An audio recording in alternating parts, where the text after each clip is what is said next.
Assalamualaikum warahmatullahi wabarakatuh dan selamat sejahtera. Untuk hari ini kita akan sambung lagi bab 6, asid, base dan garam di bawah subtopik 6.8 iaitu garam, hablo dan kegunaan kehidupan harian.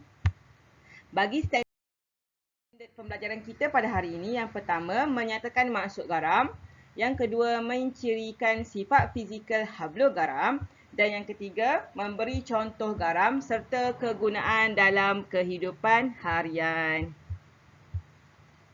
Okey, sebelum kita masuk dengan lebih lanjut mengenai subtopik ini, kamu kena tahu dulu apa itu garam. Garam ni kalau dekat rumah kita ada guna garam untuk masakan. Garam yang kita guna tu adalah garam natrium klorida. Okey, garam natrium klorida ni terdiri daripada ion natrium dan ion klorida. Dan yang kedua, kalsium karbonat. Kalsium karbonat ni terdapat dalam cengkerang telur yang terdiri daripada ion kalsium dan ion karbonat. Okey, apa maksud garam? Garam merupakan sebatian ion. Garam boleh dihasilkan daripada tindak balas peneutralan antara asid dan alkali base. Kita dah belajar mengenai subtopik peneutralan minggu lepas kan? Ni sambungan dia. Okey, sebagai contoh, yang pertama, tindak balas antara asid dan alkali. Asid hidroklorid bertindak balas dengan natrium hidroksida. Anion daripada asid bertindak balas dengan kation daripada base menghasilkan garam natrium klorida dan tindak balas sampingannya adalah air. Okey, yang kedua, tindak balas antara asid dan logam reaktif. Di sini kita ada asid hidroklorid bertindak balas dengan zin. Zin adalah logam reaktif. Di sini kita kena buat dulu persamaan seimbang dia. Ingat lagi tak cikgu ajar awak macam mana nak buat persamaan seimbang minggu lepas? Okey. Anion daripada asid bertindak balas dengan kation daripada logam menghasilkan garam zin klorida dan sampingannya adalah hidrogen. Yang ketiga, tindak balas antara asid dan karbonat logam. Okey. Di sini kita ada asid hidroklorid bertindak balas dengan kalsium karbonat. Kalsium karbonat adalah karbonat logam. Anion daripada asid bertindak balas dengan kation daripada karbonat logam menghasilkan garam kalsium klorida. Dan hasil sampingannya adalah karbon hidrat dengan air. Ingat tau, tindak balas sampingan ni berbeza-beza antara asid dan alkali dan asid dan logam reaktif, asid dan karbonat logam. Tindak balas sampingannya berbeza-beza. Jadi kamu semua kena ingat benda tu. Okey, yang keempat, tindak balas antara asid dan amonia aqueous. Okey, di sini kita ada asid klorid bertindak balas dengan amonia.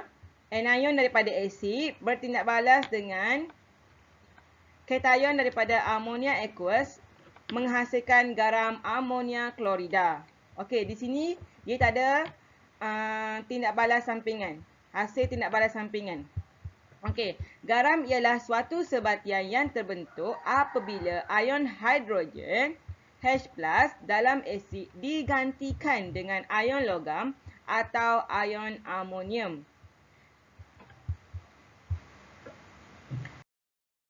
Okey, ciri-ciri fizikal hablo garam. Ni semua garam tau. Magnesium sulfat, kalium dikromat, natrium klorida, kuprum 2 sulfat.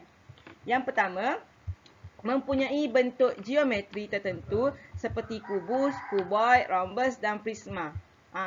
Garam ni, hablo garam ni mempunyai bentuk geometri tertentu. Tengok yang ni bentuk dia macam kubus. Ni macam prisma. Yang kedua, mempunyai permukaan yang rata, sisi yang lurus dan bucu yang tajam. Ni macam ni. Ada bucu tajam, bucu tajam, bucu tajam, bucu tajam kan. Okey, yang ketiga, mempunyai sudut yang tetap di antara permukaan yang bersebelahan. Yang keempat, hablo yang berlainan mempunyai bentuk geometri yang berbeza-beza. Kiranya hablo ni, magnesium sulfat dengan kalium dikromat tak sama. Bentuk geometri dia tak sama. Okey, yang kelima, hablo yang sama tetapi saiz yang berbeza. Tetap mempunyai bentuk geometri yang sama. Okey. Hablo mempunyai ciri-ciri tertentu kerana zarah-zarah dalam hablo disusun secara padat dan teratur mengikut corak susunan yang tertentu. Ciri-ciri hablo garam. Ni antara jenis-jenis lah. Antara contoh-contoh garam. Okey, hablo ni mempunyai ciri-ciri tertentu kerana zarah-zarah dalam hablo disusun secara padat dan teratur mengikut corak susunan yang tertentu. Kamu boleh tengok di sini. Garam-garam ni tidak sama. Tidak sama susunan corak dia. Corak dia adalah berlainan. Garam, jenis garam dan corak yang berlainan. Okey. Contoh garam serta kegunaannya. Yang pertama, dalam pertanian ni kita guna amonium nitrat sebagai baja, manakala ferrum 2 sulfat digunakan di dalam pestisid. Pestisid ni racun lah, membunuh serangga perosak dan rumput. Yang kedua, dalam perubatan, kalsium sulfat sebagai plaster Paris untuk menyokong tulang yang patah. Ni, tulang yang patah ni. Kalau siapa-siapa yang patah kan dia pakai ni. Plaster. Dan kalium manganat. Kalium manganat ni digunakan sebagai antiseptik sebagai bagi merawat luka.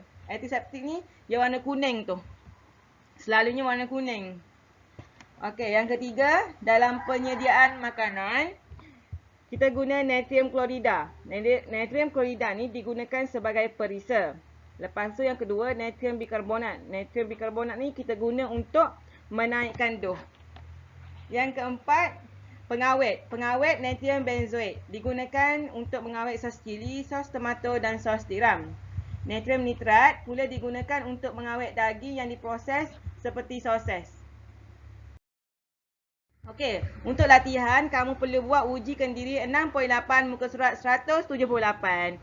Okey, itu sahaja untuk hari ini. Sekian, terima kasih.